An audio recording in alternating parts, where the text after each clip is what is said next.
Simulan natin ang ating banal na pagdiriwang sa ngalan ng Ama at ng Anak at ng Espiritu Santo. Amen. Ang pagpapala at kapayapaan mula sa Diyos na Ama natin at sa Panginoong Hesukristo naway sumainyong lahat. At sumaiyo rin. Mga kapatid, tinipon tayo bilang kaanib ng angkan ng Diyos. Kaya dumulog tayo sa mawaing Panginoon na nagpapatawad ng lubos. Sinugong tagapagpagaling sa mga nagsisisi, Panginoon, kaawaan mo kami. Panginoon, kaawaan mo kami. Dumating na tagapag-anyayang mga makasalanan ay magsisi, Kristo, kaawaan mo kami. Kristo, kaawaan mo kami. Nakaluklok ka sa kanan ng Diyos Ama para ipamagitan kami. Panginoon, kaawaan mo kami. Panginoon, kaawaan mo kami. Kaawaan tayo ng makapangyarihang Diyos, patawarin tayo sa ating mga kasalanan at patnubayan tayo sa buhay na walang hanggan. Amen. Manalangin tayo. Ama naming makapangyarihan, niloob mong akuin ng iyong anak ang krus at kamatayan upang ang sangkatauhay matubos at mabuhay. Ang pag-ako namin sa krus at kamatayan dito sa lupa ayon sa diwa ng pagsunod sa iyong loob na ginanap ng iyong anak ay magpagindapat nawang aming kamtin ang lubos na katubusan at pagkabuhay sa iyong piling sa pamamagitan ng Jesucristo kasama ng Espiritu Santo magpasawalang hanggan. Amen. Magsiupo muna po ang lahat. Pagbasa mula sa unang sulat ni Apostol San Pablo sa mga taga-Korinto. Mga kapatid, kami mga lingkod ni Kristo at katiwala na mga hiwaga ng Diyos. Ganyan ang dapat na maging palagay niyo sa amin. Ang katiwalay kailangan maging tapat sa kanyang Panginoon. Walang anuman sa akin ang ako'y hatulan ninyo o ng alinman hukuman ng tao. Ni ako may di humahatol sa aking sarili. Walang bumabagabag sa aking budhi. Ngunit hindi nangangahulugan ako'y walang kasalanan. Ang Panginoon ang humahatol sa akin. Kaya't huwag kayong humatol nang wala sa panahon. Maghintay kayo sa pagdating ng Panginoon. Ilalantad niya ang mga bagay na ngayon natatago sa kadiliman at ipahahayag ang mga lihim na hangarin ng bawat isa. Sa panahong iyon, bawat isa ay tatanggap ng papuring tungkol sa Kanya mula sa Diyos. Ang salita ng Diyos.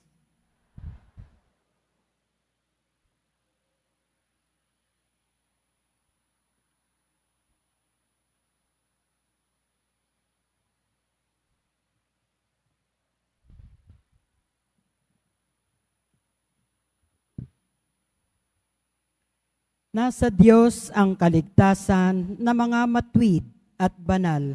Nasa Diyos ang kaligtasan ng mga matuwid at banal. Umasa ka sa Diyos ang mabuti gawin at mananahan kang ligtas sa lupain. Sa Diyos mo hanapin ang kaligayahan at ang pangarap mo'y iyong makakamtan. Nasa Diyos ang kaligtasan ng mga matuwid at banal. Ang iyong sarili sa Diyos mo ilagak. Pag nagtiwala kay tutulungang ganap, ang kabutihan mo ay magliliwanag, katulad ng araw kung tanghaling tapat. Nasa Diyos ang kaligtasan ng mga matuwid at banal. Ang mabuti gawin, masamay itakwil, at mananahang kang lagi sa lupain. Pagkat yaong bayang wasto ang gawain, ay mahal ng poon, hindi itatakwil. Sila'y iingatan magpakailanman, ngunit ang masama ay ihihiwalay. Nasa Diyos ang kaligtasan ng mga matuwid at banal. Ililigtas ng Diyos ang mga matwid. Iingatan sila pag naliligalig. Ililigtas sila't kanyang tutulungan. Laban sa masama, ipagsasanggalang, sapagkat sa poon, nangungubling tunay. Nasa Diyos ang kaligtasan ng mga matuwid at banal. Magsitayo po ang lahat.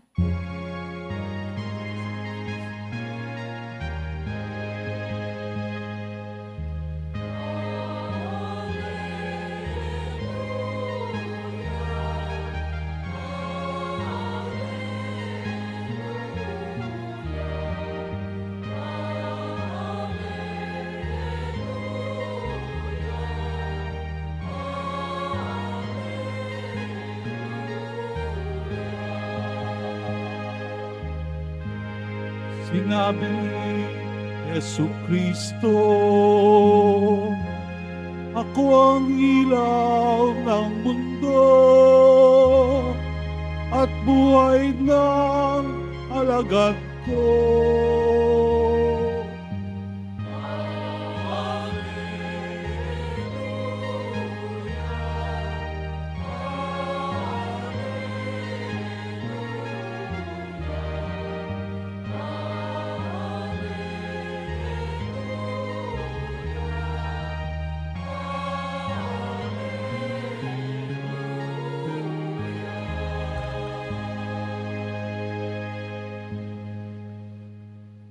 Sumainyo ang Panginoon, At sumayo rin.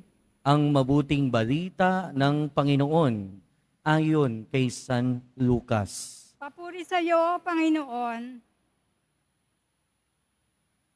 Noong panahong iyon, sinabi ng mga Pariseo at mga eskriba kay Jesus, ang mga alagad ni Juan ay malimit, mag-ayuno at manalangin. Gayon din ang alagad ng mga Pariseo. Ngunit ang mga alagad mo'y patuloy ng pagkain at pag-inom. Sumagot si Jesus, pag-aayunuhin ba ninyo ang mga panauhin sa kasalan, samantalang kasama pa nila ang lalaking ikinasal? Kapag wala na ang ikinasal, saka pa lamang sila mag-aayuno. Sinabi rin niya sa kanila ang isang talinhaga. Walang pumipiraso ng bagong dimit upang itagpi sa luma. Kapag ginawa ito, masisira ang bagong damit at ang tagping bago ay hindi babagay sa damit na luma. Wala ring nagsisilid ng bagong alak sa lumang sisidlang balat. Kapag gayon ang ginawa, papuputukin ng bagong alak ang balat, matatapon ang alak at masisira ang sisidlan. Sa bagong sisidlang balat dapat ilagay ang bagong alak at walang magkakagustong uminom ng bagong alak kapag nakainom na ng inimbak, sapagkat sasabihin niya, masarap ang inimbak. Mga kapatid, ang mabuting balita ng Panginoon. Pinupuri ka namin, Panginoong Hesukristo. Magsiupo muna po ang lahat. Magandang umaga po o magandang tanghali po sa inyong lahat. Bigyan naman natin ng papuri ang ating Nuestro Padre Jesus Nazareno. Mga kadeboto sa Quiapo Church at sa ating iba't ibang social media platforms, ngayon po ay Biyernes at araw ng Biyernes ay ang araw ng ating pagdedebosyon sa ating Poong Jesus Nazareno. Mga kapatid, marami sa atin yung nagkiklaim na sila ay sarado katoliko. Pamilyar ba kayo doon? Sige nga, palakpakan yung mga nagsasabing sila ay sarado katoliko. Nako, marami. Kaya nga lang, Minsan, pag sinabi nating sarado Katoliko, hindi ba dapat tayo ay mga Katoliko o Kristiyano na bukas? Kasi minsan, pag sinabi nating sarado Katoliko, hindi ko nilalahat, sabi ko lang minsan, meaning may mga pagkakataon na kapag ang isang tao ay sarado Kristiyano, sarado Katoliko, minsan ayaw ng maging bukas. Ibig sabihin, ayaw ng tumanggap ng kahit na ano. Kaya sa ating mga pagbasa, ang paalala sa atin ay maging bukas. Kristiyano na bukas. At ang pagiging Kristiyano na bukas ay bukas unang-una sa kapwa. Bukas ang puso at isip na tumanggap ng kapwa. Sa ating unang pagbasa, narinig natin na sinasabi ni San Pablo, mga kapatid, kami mga lingkod ni Kristo at katiwala ng mga hiwaga ng Diyos. Ganyan ang dapat na maging palagay ninyo sa amin. Kasi tayo mga tao, bago pa naman natin kilalanin yung ibang tao, yung kapwa natin, minsan nauna na agad yung ating paghuhusga. Nauna na agad yung ating judgment. Mabuti man o masama. 'Di ba? Pagka nakakita tayo ng pulis, pulis. Nagliligtas yan ng mga tao, pumoprotekta yan. Kaya lang baka nangungutong yan. Lalo na sa mga traffic enforcer, 'di ba? Kapag ka nakakita tayo, minsan ng mga pari, may pari. Nagdadasal yan palagi, nagmimisa yan palagi. But sadly, minsan may impression din tayo na gusto lang niyan pera. At kung ano-ano pa. Bawat tao na nakikita natin, kahit hindi pa natin nakikilala, minsan nauna yung ating paghuhusga. Pero sa ating unang pagbasa, sinasabi dito ni San Pablo na kahit pala ang paghuhusga ay may tamang panahon at tamang oras. At ano yung sabi ni San Pablo? Kailan yung tamang panahon para manghusga ng ating kapwa? Sabi niya, sa pagdating ng ating Panginoong Hesukristo. Kailan darating yung ating Panginoong Hesukristo? Kailan ang kanyang pangalawang pagdating? Walang nakakaalam. So in other words, para bagang sinasabi ng ating Panginoon o sinasabi ni San Pablo, na wala tayong karapatang humusga ng ating kapwa. Sabi sa ating katekismo, dapat tayo mag-ingat sa pag-i-interpret o sa pagbibigay ng kahulugan sa bawat kilos at salita ng ating kapwa. Dahil hindi naman natin alam kung ano yung nasa isip at puso ng ating kapwa. Malalaman lang natin yung nasa isip at puso ng ating kapwa at ang kanilang mga intensyon at motibasyon kung lagi natin yan makakasama at kung makikilala natin sila. At pag nangyari na yun, siguro pwede na tayong maghusga sa ating kapwa. Kaya kung tutuusin, ang may karapatan lang talaga na magbigay ng husga sa kahit na kanino man, ay walang iba kundi ang Panginoong Diyos. Dahil siya ang nakakaalam ng kaibuturan ng ating puso at isip. Wala nang iba. Kaya unang-unang panawagan sa atin ay maging bukas sa ating kapwa. Tignan natin ang ating kapwa bilang ating kapwa, higit sa ano paman. At bilang bukas din na Kristiyano, ang pagiging bukas na Kristiyano ay pagiging bukas sa tamang panahon, sa tamang oras. Sa ating ebanghelyo, kinukwestiyon ng mga Pariseo ang ating Panginoong Hesukristo. Bakit yung mga alagad mo hindi man lang naguhugas ng kamay? O bakit yung mga alagad mo sa ating ebanghelyo ngayon hindi nag-aayuno? Pero ang sagot ng ating Panginoon, Mag-aayuno ba sila habang nandito pa ang lalaking ikakasal? Ang problema sa ating mga tao, kadalasan, kung hindi tayo masyadong advance, masyado tayong late. Ibig sabihin, maraming pagkakataon, hindi tayo makasabay sa galaw ng panahon. At ang pagiging Kristiyanong bukas ay bukas sa galaw ng panahon, sa galaw ng oras. Dahil ang galaw ng oras ay ultimately galaw ng ating Panginoong Diyos. Hindi tayo pwedeng masyadong malate, hindi naman tayo pwedeng maging masyadong advance. Sana nasasabayan natin yung galaw ng panahon. Dahil may tamang panahon o may tamang galaw, may tamang kilos sa tamang panahon. At dito sa ating Ebanghelyo, matututunan natin, minsan kasi tayo, kapag naranasan na natin kung ano yung nakasanayan natin, ang hirap tumanggap ng panibago. Ang hirap tumanggap ng panibago. Sa ating Ebanghelyo, ito yung halimbawa ng pinapakita ng mga Pariseyo. Nasanay sila na sinusunod ang batas.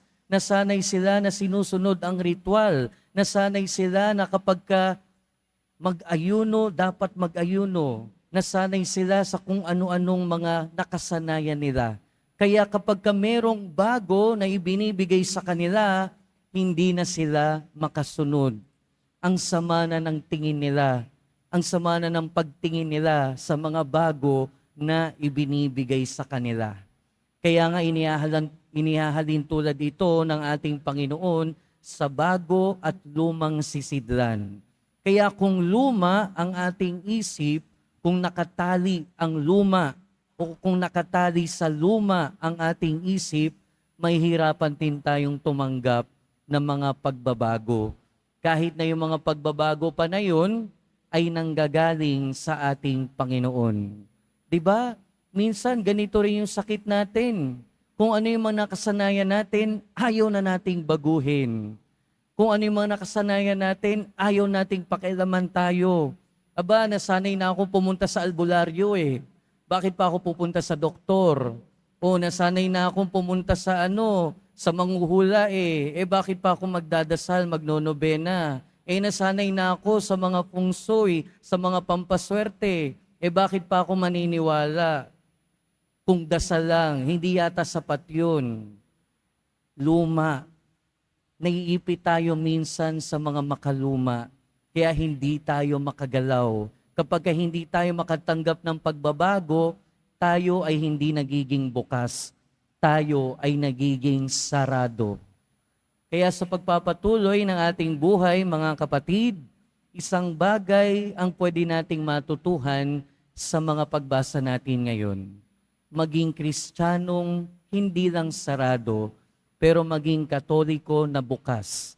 Bukas sa pagtanggap ng ating kapwa, bukas sa paggalaw ng panahon, nang sa gayon, maging bukas din tayo sa bawat pagpapala at sa bawat bagay na matututuhan natin sa ating Panginoon. Amen. Magsitayo po ang lahat.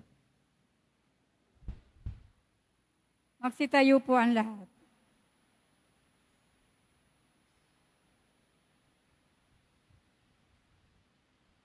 Mga minamahal kong kapatid, idulog natin sa mahal na poong Jesus Nazareno ang ating mga kahilingan. Taglay ang matibay na pananampalataya sa kanyang pagkadiyos, ang tapat na pag-asa sa kanyang kapangyarihan at ang maningas na pag-ibig sa kanyang puso. Sa bawat panalangin ng ating itutugon, mahal na poong Jesus Nazareno, kaawaan mo kami. Mahal na poong Jesus Nazareno, kaawaan mo kami. Upang ang Eucharistia na ating tinatanggap sa komunyon at inahandog sa misa bilang alaala ng mga hirap ng mananakop ay magdulot sa atin ng wagas na pagmamahal sa Diyos at sa kapwa. Manalangin tayo. Mahal na poong Jesus Nazareno, kaawaan mo kami.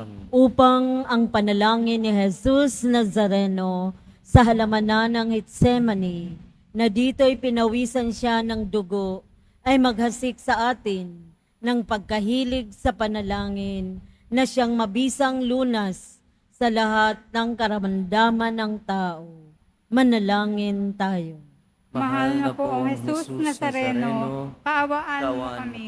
Upang ang kanyang kurunang tinik, damit na porpora at krus ay magpaalala sa atin na ang kanyang mga aral at simulain bilang hari ng sanlibutan ay dapat maghari sa ating isipan, angkan at lipunan. Manalangin tayo. Mahal na poong Jesus Jesus Nazareno, kaawaan mo kami. Upang sa bisa ng kanyang pagpapasa ng krus sa mga lansangan sa Jerusalem, ay matuto tayong makiramay at makihati sa mga kahirapan at tiisin ng kapwa. Manalangin tayo. Mahal na poong Jesus Nazareno, kaawaan mo kami. Upang tulungan tayo ng mahal na Birhen, ina ng hapis, na maging tunay na larawan ng kanyang anak sa isip, wika at gawa, nang sa gayon ay makamit ang ating kahilingan sa poong Jesus Nazareno. Manalangin tayo. Mahal na poong Jesus Nazareno, kaawaan mo kami. Ama naming mapagmahal, nahayag sa salita, gawa at kamatayan ng iyong anak, na ang Diyos ay pag-ibig. Maipahayag dinawa namin ang katotohanan ito sa pamamagitan ni Jesus Nazareno, Panginoon namin, magpasawalang hanggan. Amen. Magsiupo muna po ang lahat.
Po ang lahat. Manalangin kayo mga kapatid, upang ang paghahain natin ay kalugdan ng Diyos amang makapangyarihan. Tanggapin nawa ng Panginoon itong paghahain sa iyong mga kamay, sa kapurihan niya at karangalan, sa ating kapakinabangan at sa buong sambayanan niyang banal. Ama naming lumikha sa ikapagpapatawad ng mga kasalanan, maganap nawa ang paghahain ito na sa dambana ng krus ay siyang pumawi sa kasalanan ng buong mundo sa pamamagitan ni Jesucristo kasama ng Espiritu Santo magpasawalang hanggan. Amen. Sumainyo ang Panginoon. At sumaiyo rin, Itaas sa Diyos ang inyong puso at diwa. itinaas na namin sa Panginoon. Pasalamatan natin ang Panginoong ating Diyos. Marapat na siya ay pasalamatan. Ama naming makapangyarihan, tunay ngang marapat na ikaw ay aming pasalamatan. Iyong ipinasyang sa kahoy na krus, ang sangkatauhay tubusin ni Jesus. Sa punong kahoy nagkapuwang ang kamatayan. Sa kahoy na krus itinanghal ang pagkabuhay. sa punong kahoy na naig ang sumuway sa iyo. Sa kahoy na krus, siya'y nadaig ng masunuring anak mo. Kaya kaysa ng mga anghel na nagsisiawit ng papuri sa iyo, nang walang humpay sa kalangitan, kami nagbubunyi sa iyong kadakilaan.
Magsiluhod po ang lahat. Ama naming banal, ikaw ang bukal ng tanang kabanalan. Kaya't sa pamamagitan ng iyong Espiritu, gawin mong banal ang kaloob na ito upang para sa aming maging katawan at dugo ng aming Panginoong Hesukristo. Bago niya pinagtiis ang kusang loob na maging handog, hinawakan niya ang tinapay, pinasalamatan kaniya, pinaghati-hati niya iyon, iniabot sa kanyang mga alagad at sinabi, "Tanggapin ninyong lahat ito at kanin. Ito ang aking katawan na ihahandog para sa inyo."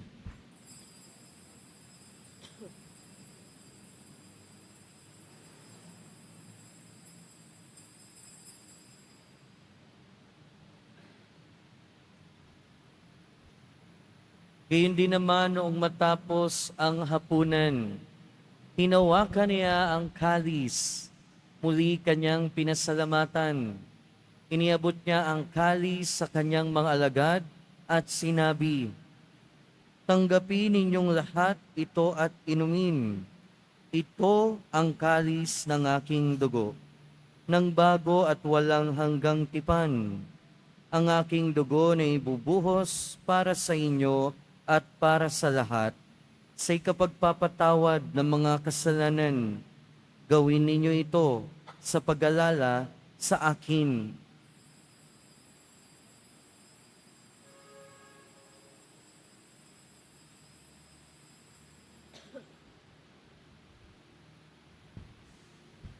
Magsitayo na po ang lahat. Ipagbunyi natin ang misteryo ng pananampalataya. Si Kristo'y namatay, si Kristo'y nabuhay, si Kristo'y babalik sa wakas ng panahon. Ama, ginagawa namin ngayon ang pag-alala sa pagkamatay at muling pagkabuhay ng iyong anak. Kaya tiniaalay namin sa iyo ang tinapay na nagbibigay buhay at ang kalis na nagkakaloob ng kaligtasan. Kami nagpapasalamat dahil kami iyong minarapat na tumayo sa harap mo para maglingkod sa iyo. Isinasamo namin kaming magsasalo-salo sa katawan at dugo ni Kristo ay mabuklod sa pagkakaisa sa pamamagitan ng Espiritu Santo. Ama, lingapin mo ang iyong simbahang laganap sa buong daigdig. Puspusin mo kami sa pag-ibig kaysa ni Francisco na aming Santo Papa at ni Jose na aming Obispo at ng Tanang Kaparian. Alalahanin mo rin ang mga kapatid naming nahimlay nang may pag-asang sila'y muling mabubuhay, gayon din ang lahat ng mga pumanaw. Kaawaan mo sila at patuloyin sa iyong kaliwanagan. Kaawaan mo at pagindapating kaming lahat na makasalo sa iyong buhay na walang wakas. Kaysa ng mahal na Birheng Maria na Ina ng Diyos, ng kabiyak ng puso niya si San Jose, kaysa ng mga apostol, ni San Juan Bautista, at ng lahat ng mga banal na namuhay dito sa daigdig ng kalugod-lugod sa iyo. Maipagdiwang nawa namin ang pagpupuri sa ikararangal mo sa pamamagitan ng iyong anak na aming Panginoong Hesukristo. Sa pamamagitan ni Kristo, kasama niya at sa Kanya, ang lahat ng parangal at papuri ay sa iyo, Diyos amang makapangyarihan, kasama ng Espiritu Santo, magpasawalang hanggan.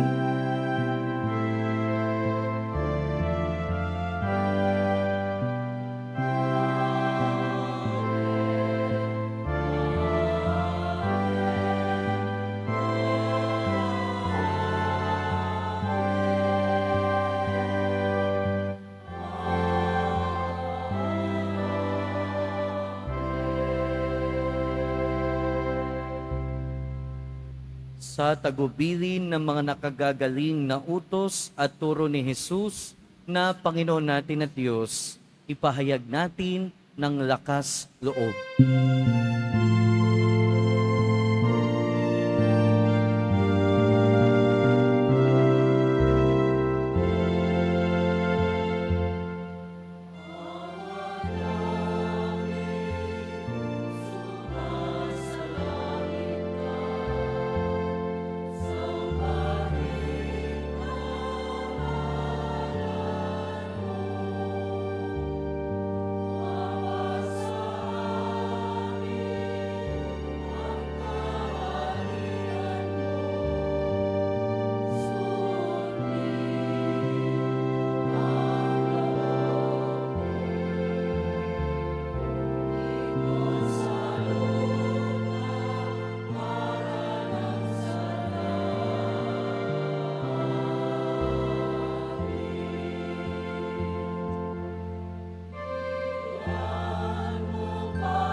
Hinihiling namin kami adya sa lahat ng masama, pagkalooban ng kapayapaan araw-araw, iligtas sa kasalanan at ilayo sa lahat ng kapahamakan.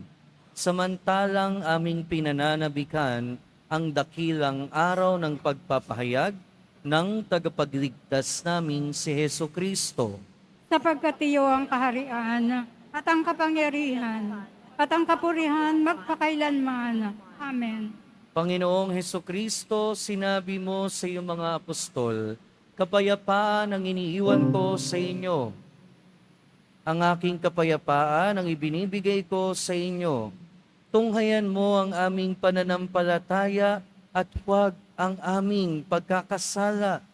Pagkalooban mo kami ng kapayapaan at pagkakaisa ayon sa iyong kalooban, kasama ng Espiritu Santo, magpasawalang hanggan. Amen. Ang kapayapaan ng Panginoon ay laging sumainyo. At sumayo rin. Magbigayan tayo ng kapayapaan sa isa't isa. Peace be with you po.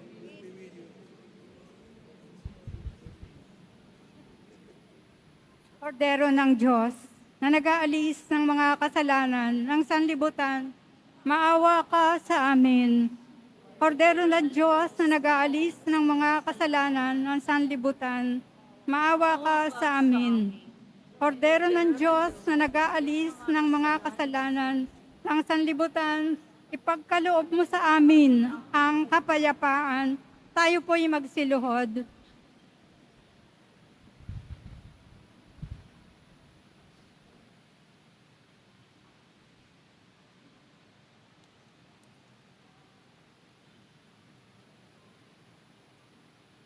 Ito ang kordero ng Diyos.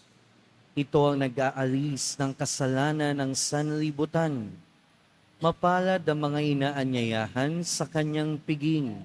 Panginoon, hindi ako karapat-dapat na magpatuloy sa iyo.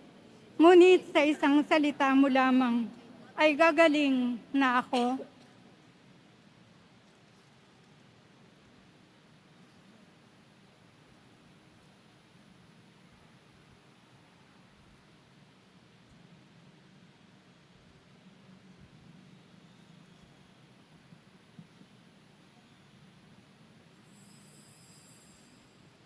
Para po sa lahat ng tatanggap ng banal na komunyon, sasagot po tayo ng amen. Pagkasabi ng pari o ng lay minister ng katawan ni Kristo. At isubo po agad sa bibig bago umalis sa harapan ng pari o ng lay minister. Sumunod po tayo.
Pangin tayo.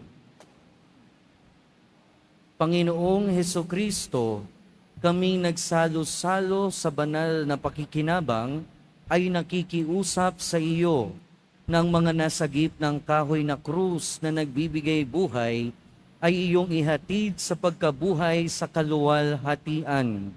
Sapagkat ikaw ang Panginoon, magpasawalang hanggan. Amen. Sumainyo ang Panginoon. At sumaiyo rin. Mahal na poong Jesus Nazareno, inihayag mo sa pamamagitan ng krus ang walang maliw na pag-ibig ng Diyos sa sangkatauhan. Pakinggan mo ang kahilingan ng iyong angkan na nagsusumamo sa iyo. Makamtanawa nila ang iyong katugunan at tanggapin ang kasagutan na may utang na loob na tinatanaw. Basbasan din po ninyo ang mga daladala nilang imahen at dasalan. Sa pamamagitan ng bendisyon na ito, naway maalala nila ang mga pangako nila noon sa binyag, na ikaw ang kanilang iibigin at paglilingkuran bilang Panginoon, magpasawalang hanggan. Amen. At pagpalain kayo ng makapangyarihan at mahabaging Diyos, Ama, Anak, at Espiritu Santo. Amen. Humayo kayong taglayang kapayapaan ng Poong Jesus Nazareno. Salamat sa Diyos!